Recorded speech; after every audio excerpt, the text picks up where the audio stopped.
Saviez-vous que cette affiche qui est à l'arrière de moi est illégale sur le territoire de Trois-Rivières? À la lecture du règlement en matière d'urbanisme qui compte près de 300 pages, une dizaine encadre l'affichage.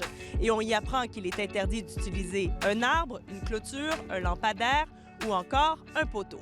On peut penser que c'est une chose qui est banale, sauf que chaque poteau, chaque lampadaire, chaque arbre peut être l'objet d'un affichage quelconque ou les bâtiments des enseignes. Fait que c'est important pour la Ville d'avoir une cohérence dans ce qui est affiché sur son territoire, ce qui est permis ou non.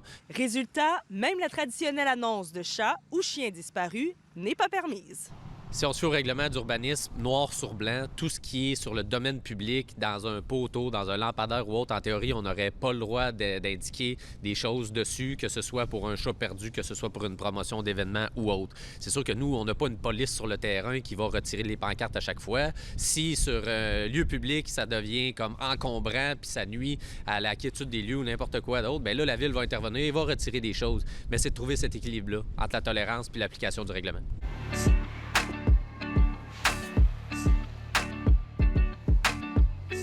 Parlons événementiel. Alors que l'Arctic Fest s'installe, on peut penser à Danse encore, les Délices d'automne ou le Festivois. Bien là, l'affichage temporaire est autorisé.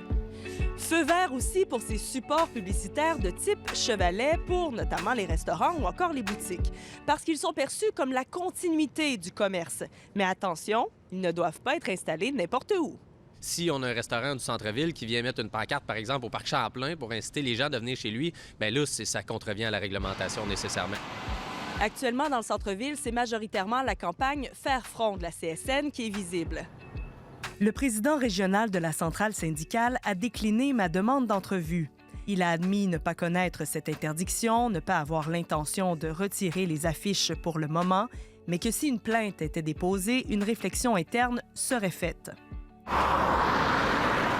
Et à la question « Est-ce que des contraventions peuvent être émises? » Eh bien, la réponse est oui, jusqu'à 4 000 $ d'amende pour les récidives. Ici Cassandre Forcier-Martin, Radio-Canada, à Trois-Rivières.